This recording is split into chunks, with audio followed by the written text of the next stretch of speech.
শিক্ষার্থী বন্ধুরা, আশা করি আপনারা সবাই ভালো আছেন।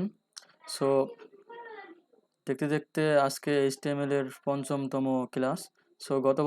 গত পর্বগুলোতে দেখিয়েছিলাম H1 থেকে H6 পর্যন্ত ট্যাগ পি, বিআর, এইচআর, বিআই অর্থাৎ ইতালিক, আন্ডারলাইন, অ্যাঙ্কর, মার্ক এই ট্যাগগুলোর কাজ দেখিয়েছিলাম গত পর্বগুলোতে।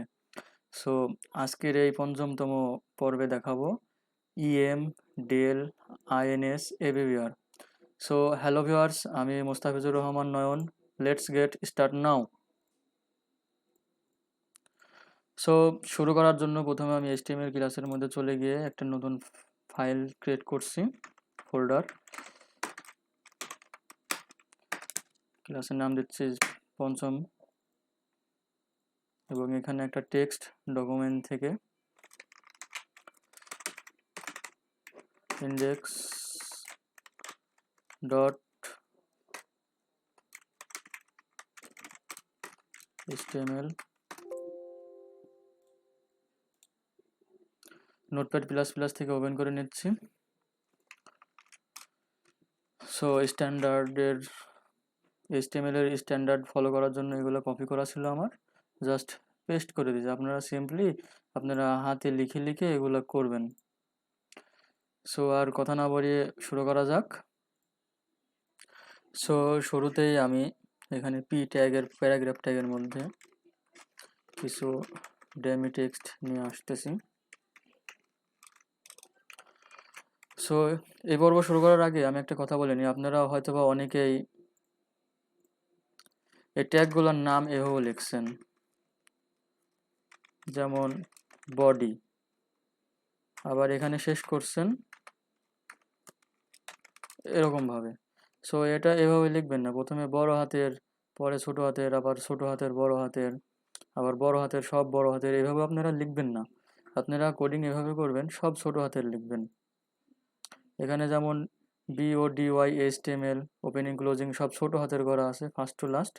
সো সিম্পলি আপনারা এভাবে সব ছোট হাতের করবেন, এটা স্ট্যান্ডার্ড ওয়ে। আপনারা বড় হাতের লিখলে কাজ করবে না তা না, করবে, বাট এটা স্ট্যান্ডার্ড না। সো স্ট্যান্ডার্ড ফলো করার জন্য আপনারা জাস্ট সব ছোট হাতের লিখবেন।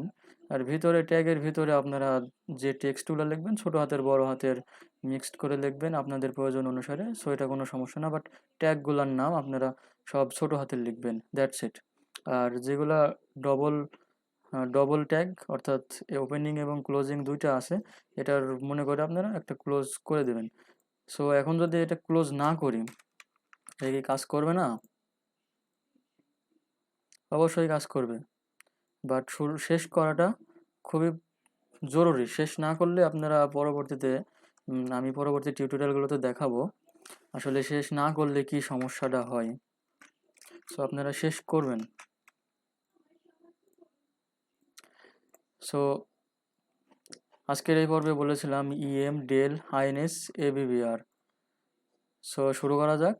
প্রথমে EM. So first of all এখানে যখন রিলোড দিলাম, টেক্সট প্যারাগ্রাফ আকারে চলে আসলো। সো আমি চাচ্ছি যে বাংলাদেশি লেখাটা একটু ইতালিক অর্থাৎ বাঁকা হবে। সো সিম্পলি যদি এটাকে কাট করে ইএম ট্যাগের মধ্যে দিয়ে দিই, সিম্পলি দেখবেন লেখাটা বাঁকা হয়ে যাবে। দেখেছেন, এটা ইতালিক অর্থাৎ আই ট্যাগের মতোই কাজ করতেছে। সো আপনারা ইতালিক ট্যাগ অর্থাৎ আই অথবা ইএম দুইটার যে কোনো একটা ব্যবহার করতে পারেন। সো তারপরে ডেল, ডিলেট।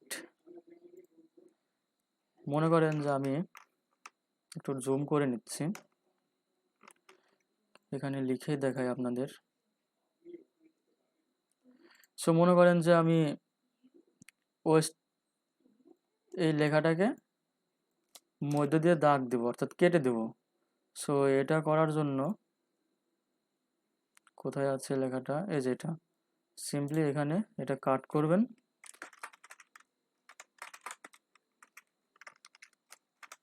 ক্লোজ করে দেবেন, ওপেনিং শেষ, জাস্ট পেস্ট করে দিয়ে সেভ করে রিলোড দিবেন। দেখেছেন এটার মিডিল দিয়ে কেটে গিয়েছে। সো এটার যদি আরো একটু বিস্তারিত জানাই, তাহলে সিম্পলি দেখেন এখানে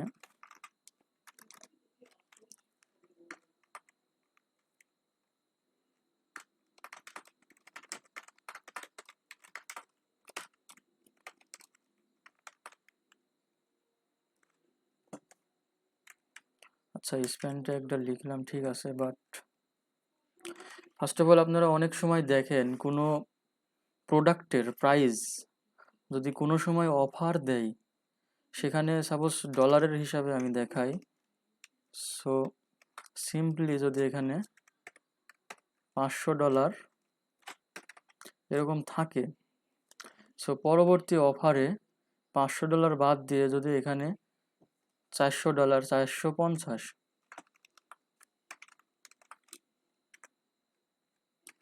আমি কি বোঝাতে চাচ্ছি একটু ধৈর্য ধরে দেখতে থাকেন।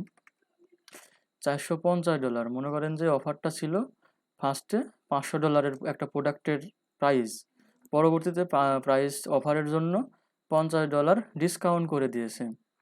সো আপনারা সিম্পলি এখানে দেখেন, যদি রিলোড দিই সেভ করে, এটা আসতেছে।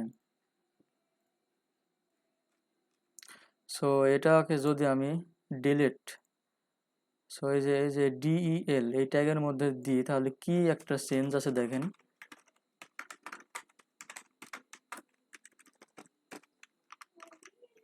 এবার যদি সেভ করে জাস্ট রিলোড দিই, দেখেন কি চেঞ্জ। আশা করি বুঝতে পেরেছেন আমি কি বোঝাইতে চাচ্ছিলাম।